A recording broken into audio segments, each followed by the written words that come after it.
já está de volta para trazer os comentários dos nossos críticos. E quem está aqui com a gente hoje é o Marcos Petruccelli. Tudo bem, Petru? Tudo bom, aí, prazer, Petru? Flavinha e Cunha juntos pela primeira vez aqui, Tudo que bem? bom. Você vai contar pra gente sobre o que hoje? Olha, vamos falar de duas caixas de DVD e Blu-ray que saíram conjuntamente de dois filmes importantes da 20th Century Fox. Primeiro, A Noviça Rebelde e Alien, a quadrilogia Alien. Ficção científica. Ficção científica importantíssima, né, na história desse gênero. Um dos mais importantes estúdios de Hollywood, a 20th Century Fox, está fazendo 75 anos de idade. Né?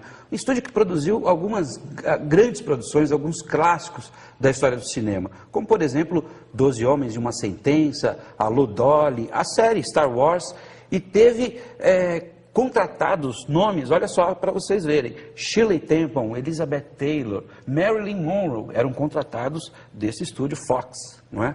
E para falar de A Noviça Rebelde, eu quero lembrar de uma jornalista chamada Pauline Kael.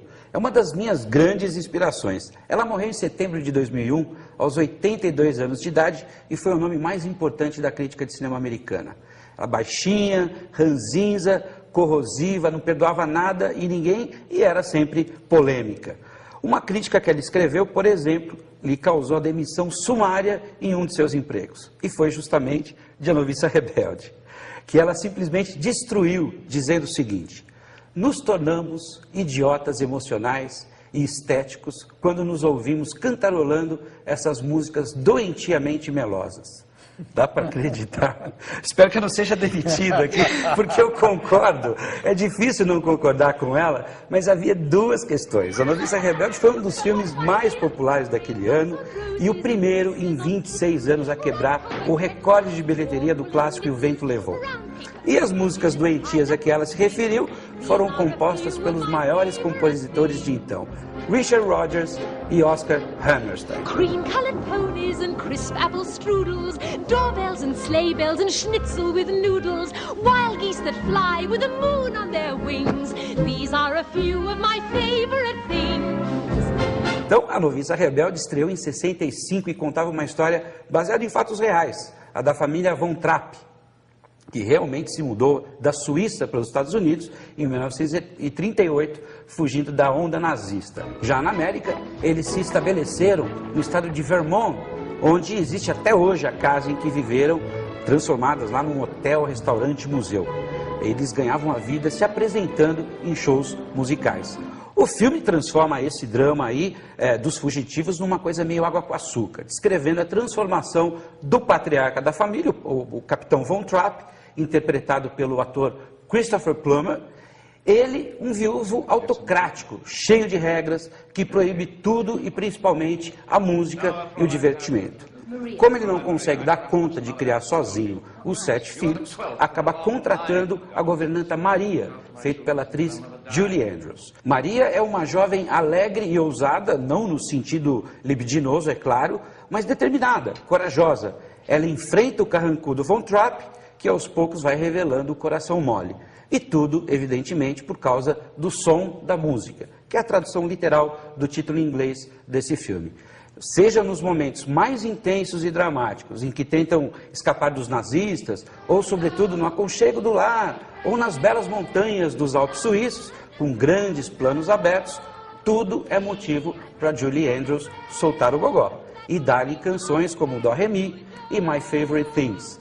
A Noviça Rebelde não é o melhor musical já produzido, mas é daqueles filmes familiares que nunca passa, né, despercebidos. A gente precisa assistir mesmo, porque ele é sempre envolvente. Ele é popular até hoje, né?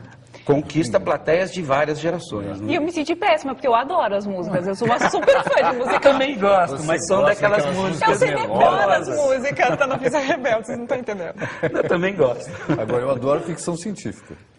Pois é, ficção científica é outro caso, né? Estão mudando completamente de gênero. Outra caixa comemorativa dos 75 anos da Fox traz a quadrilogia Alien. Trata-se de uma série que abriu novos caminhos da seara da ficção científica. O primeiro filme, Alien, o Oitavo Passageiro, lançado em 79 com a direção de Ridley Scott, surgiu no momento em que o cinema começava a dar os primeiros passos na computação gráfica. Mas é interessante a gente perceber que o computador era uma ferramenta de criação. A realização mesmo era na unha, com efeitos especiais analógicos. Basta ver que o monstro tem uma aparência bem real, uma textura diferente da que vemos hoje. O alien da história é um dos mais assustadores do cinema e graças à genialidade do imortal desenhista H.R. Giger, que também foi o responsável pela impressionante direção de arte. Efeitos e arte, aliás, devidamente indicados ao Oscar. Vale destacar também a engenharia de produção, colocando câmeras nas mãos e circulando freneticamente por ambientes apertados e, portanto, claustrofóbicos. Algo semelhante a gente só iria ver alguns anos depois, num filme sensacional, O Barco, do Wolfgang Petersen, que também muito claustrofóbico. Mas para quem ainda não viu, é evidente que não vamos contar aqui como o alien se manifesta na trama. O fato é que esse desconhecido extraterrestre, o mais violento e resistente já criado no cinema, aparece dentro de uma nave espacial rebocadora quando seus 7 tripulantes respondem a um pedido de socorro vindo de um planeta deserto. O que se vê a partir daí é uma viagem de terror. Também não vou contar como, é evidente, mas 6 dos tripulantes morrem. A forma como isso tudo acontece é que é o diferente da coisa. Foi uma ideia muito certeira do roteirista Dan O'Bannon, que deixou uma única sobrevivente para os 3 filmes que seguiriam a este. A sobrevivente foi interpretada por uma ainda jovem Sigourney Weaver, que teve neste filme seu trampolim para a fama e o sucesso. Ela voltaria ainda em Aliens, o Resgate, assinado por James Avatar Cameron, Alien 3, dirigido por David Fincher, e Alien, a Ressurreição, sob a batuta do Jean-Pierre Jeunet. É bem verdade que depois de Alien, o Oitavo Passageiro, os 3 filmes seguintes perderam impacto no roteiro, né, com umas soluções pouco inspiradas, mas a qualidade técnica não só continuou, como foi aprimorada, resultado óbvio do aperfeiçoamento da tecnologia. E nesse sentido é mais do que necessário a gente assistir à quadrilogia Alien, porque a gente percebe a evolução desse gênero, de toda a tecnologia que é empregada nele. O meu preferido ainda é do Ridley Scott. Ah, sem dúvida. Né? Que era um grande diretor e que depois faria mais uma grande ficção, que Blade é o filme Runner. da minha vida, Blade Runner. Nosso. Obrigada, então, Petru. Até a próxima. Até a próxima.